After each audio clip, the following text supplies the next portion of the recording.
Je vais reprendre l'exemple d'une ville qui s'appelle Växjö. Je ne suis pas sûr de l'accent suédois. J'ai préparé la présentation avec mon collègue suédois. Donc, si vous voulez, la version suédoise, en plus de la version anglaise qui est écrite ou française que je vais vous donner à l'instant, vous aurez les coordonnées à la fin.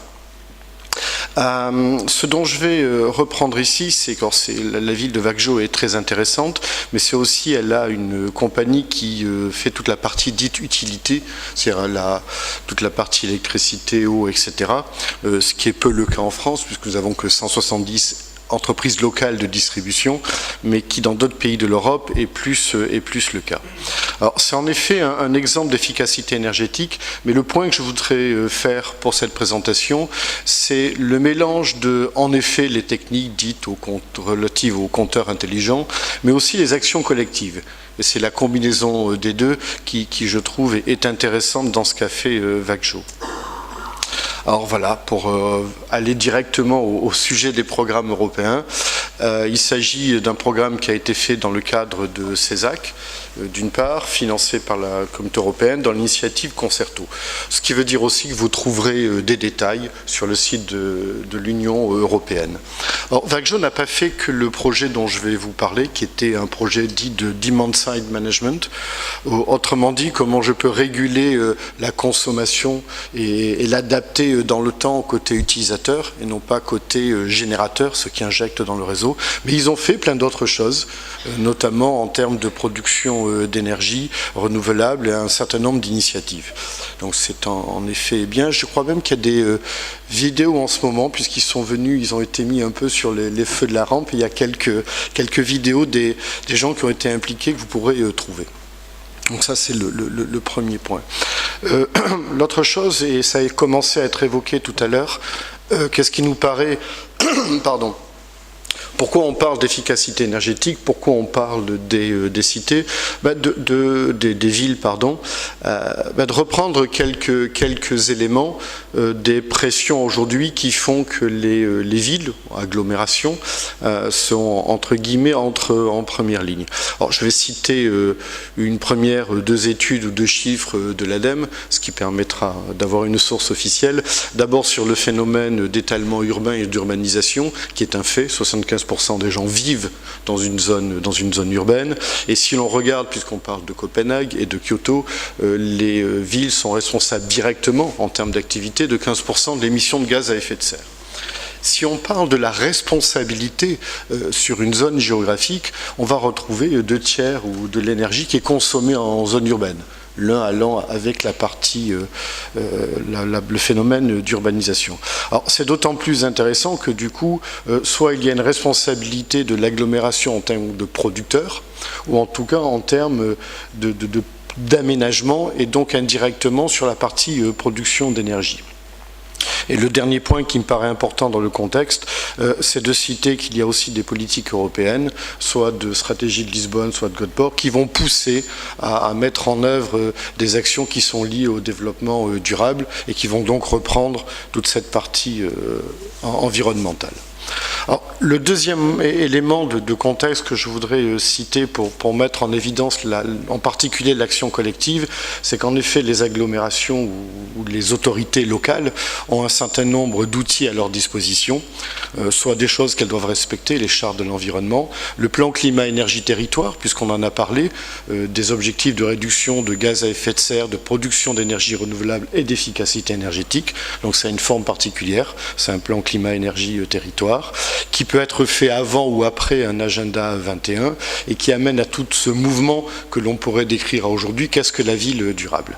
Alors le point que je voudrais faire, parce qu'il y a beaucoup d'actions, comme on peut en tout cas le voir et le citer notamment au travers des organisateurs d'aujourd'hui, il y a une chose qui est importante dans cet ensemble d'actions, c'est le côté participatif et collectif.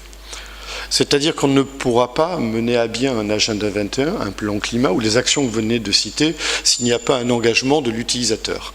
Alors l'utilisateur, en effet, on peut le pousser par l'incentive financière, mais on peut aussi essayer de lui rendre le côté consommation, efficace énergétique un peu plus intéressant. Alors ça, c'est un plan schématisé d'une ville où ce n'est pas une radiographie thermique, c'est simplement d'arriver par exemple à renvoyer par quartier, par type d'habitation, les consommations. premier peut-être élément vint pas sur une approche collective de l'ensemble. J'avais une petite animation qui marche moins bien. Ce qui est intéressant dans l'approche qu'a eu Vagjo au travers de sa filiale VEAB, enfin filiale, pardon, ça c'est une déformation, de sa société VEAB d'électricité, c'est qu'elle a voulu passer le changement climatique, c'est quelque chose qui est pénible, qui va vous forcer à changer vos comportements, à quelque chose qui est plus du domaine de l'intérêt. Je participe et au fond, ça me plaît de rejoindre cette action. Et c'est ça que j'ai trouvé particulièrement intéressant. Donc oui, le retour que l'on peut faire, c'est qu'ils ont mis en place des compteurs intelligents. Il y a eu toute une partie technique, mais aussi il y a eu une action de communauté. C'est le point que j'ai trouvé intéressant. Donc, concrètement, qu'est-ce qui a été mis? Des compteurs dits intelligents, si on en est fait capter, non pas au jour près. Alors les systèmes ont déjà été évoqués par des intervenants précédents, dont je ne reviendrai pas dessus. Il y a en effet des systèmes qui permettent de récupérer la consommation d'énergie au fil de la journée, de la renvoyer tous les jours, voire même de l'avoir par point de consommation. Et la deuxième chose qui a été mise en place, c'est en effet un renvoi sous forme de site web qui permet de donner un retour sur les consommations. Et quand on dit retour, ça veut dire aussi tout un phénomène d'interaction. Donc en termes de technologie, ce qui a été cité sur les parties de compteur, et puis une application web. Alors le travail qui a été fait à l'époque est intéressant, c'est qu'il y a un panel qui a été fait, puisqu'on parle de la partie efficacité énergétique, mais au fond, ça marche comment les gens se comportent. Et à l'époque, ils ont mis en place un benchmark avec des gens qui étaient équipés du système et ceux qui ne l'étaient pas. Ils ont regardé sur plusieurs périodes. Évidemment, ça a été aussi lié à des problèmes de construction neuve, mais c'est probablement un sujet qui sera abordé après. Et donc une partie très comportementale de regarder ce qui se passe et d'arriver à mesurer ensuite si oui ou non le fait de mettre à disposition des instruments de mesure et d'interagir avec le consommateur a un effet ou pas par rapport à un échantillon de référence.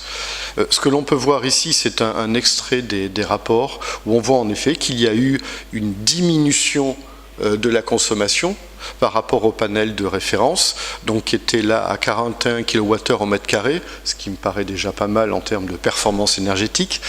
Ils ont pu diminuer de 24% lorsqu'il y avait l'information journalière, voire même de 34% lorsqu'il y avait une information qui était donnée par usage, c'est-à-dire au niveau des différentes sources d'émissions. Donc là, ils ont établi qu'il y avait en effet un intérêt. Ils ont fait la même chose pour la partie production d'eau chaude. Il se trouve que dans ce cas, qu'il y ait eu des outils de comptage de la source ou un global, l'effet était à peu près identique. Et donc ce qui est intéressant dans cette présentation, c'est qu'il y a eu d'abord un premier travail de montrer qu'il y avait une efficacité, dans quel cas cela marchait et quels étaient les comportements associés. Alors une fois qu'ils ont eu passé cette étape-là, ils en ont fait un service, puisque c'est eux qui produisent l'électricité. C'est d'ailleurs là que Logica est intervenu pour mettre en place ce nouveau service, qui consistait à donner la capacité à récupérer l'information, à la renvoyer sur un site web et organiser aussi des concours. Parce que ce qui s'est passé, c'est qu'il y a eu des concours qui ont été faits. En gros, est-ce que vous voulez rejoindre une action collective qui vise à réduire, à améliorer l'usage de l'électricité? Ce qui permettait tant au côté consommateur un côté interactif, et puis aussi du côté de l'utilité, ils ont mis en place un nouveau service. Et ça veut dire qu'on est passé là d'une expérience pilote, de vérifier, à une création d'un modèle économique différent, puisque l'efficacité énergétique, pour quelqu'un qui produit de l'électricité, ça veut dire aussi qu'il a quand même moins de revenus. Donc à un moment donné, il faut bien compenser et trouver une autre forme. Aujourd'hui, nous sommes au 4e déploiement de cette solution, qui s'appelle OMT, pour Online Management. C'est une initiative jointe avec VEAB. Donc c'est maintenu, c'est disponible, ça existe. Nous avons obtenu un prix pour cette initiative. Voilà, donc on en est content, et donc on le dit. Et pour finir, pardon, ça tombe bien parce que j'ai fini. Donc voilà. Donc si vous voulez avoir plus d'informations, vous avez mes coordonnées et moi ma partie, c'est je dirais le chapeau sur la partie développement durable. Mon collègue suédois que l'on peut joindre à ce numéro de téléphone ou par mail. Et enfin, nous avons une délégation régionale dont voici les coordonnées et qui se fera un plaisir de vous renseigner, voire même de discuter avec vous sur ce qui pourrait être fait de manière locale en termes d'initiative.